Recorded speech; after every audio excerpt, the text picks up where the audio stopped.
போகர் வராரு அப்படின்னாலே என்ன அர்த்தம் அப்படின்னா, ஏதோ ஒரு விஷயத்த வந்து நீங்க மேக் பண்ண போறீங்க. ஏதோ ஒரு புதுசா வந்து ஒரு விஷயத்த வந்து ரெடி பண்ணி இந்த உலகத்துக்கோ, உங்க வீட்டுக்கோ, இல்ல வந்து சோஷியலா வந்து உங்கள சுத்தி இருக்கவங்களுக்கு ஏதோ ஒரு நன்மை செய்ய போறீங்க. அப்போ போகர் கனவுல வராரு அப்படின்னாலே, அது கூட எது சிங்க் ஆயிரும் அப்படின்னா, புலி வந்து சிங்க் ஆயிரும். ஏன்னா போகரோட குரு இவங்க எல்லாருமே என்னன்னா புலியை மையப்படுத்தி இருப்பாங்க. அப்போ புலி வந்து என்னாகும் அப்படின்னா உங்களுக்கான ஆக்ரோஷ தன்மையை வந்து கம்மிப்படுத்தும்.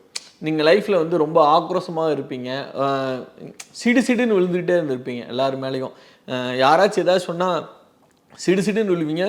திடீர்னு உங்களுக்கு கோவம் வரும். ரொம்ப அமைதியாக பொறுமையாக இருப்பீங்க. ஏதோ ஒரு கட்டத்தில் வந்து ரொம்ப கோவப்பட்டுருவீங்க. இந்த மாதிரி வந்து போகர் கனவுல வரும்போது என்னாகும்னா அந்த தன்மை வந்து கம்மியாகி நீங்கள் வந்து குடுக்க ஆரம்பிச்சிருவீங்க நிறைய பேர்த்துக்கு. உங்கள் கையால் முடிஞ்சது உங்கள் பர்ஸில் எவ்வளோ இருக்கோ அதை வந்து பக்கத்தில் யார் இருந்தாலும் அது குடுக்க ஆரம்பிச்சிருவீங்க. போகர் கனவுல வராருன்னா அப்படின்னாலே நீங்கள் யார் தான தர்மங்கள் வந்து நிறையா பண்ண போகிறீங்கன்னு அர்த்தம். அப்போ அதேமாரி போகர் வந்து கனவுல வரப்போகிறாரு அப்படின்னாலே உங்களுக்கு உடம்புல உங்களுடைய பிளட் ப்ரெஷர் வந்து கம்மியாயிரும். அதே மாதிரி வந்து சுகர் வந்து அதிகமாக இருக்குது அப்படின்னா அந்த சுகர் வந்து கம்மியாயிரும். இந்த மாதிரி வந்து மெடிக்கலாக வந்து உங்களுக்கு சில இஷ்யூஸ்லாம் இருந்துச்சு அப்படின்னா அது டக்குன்னே சரியாயிரும்.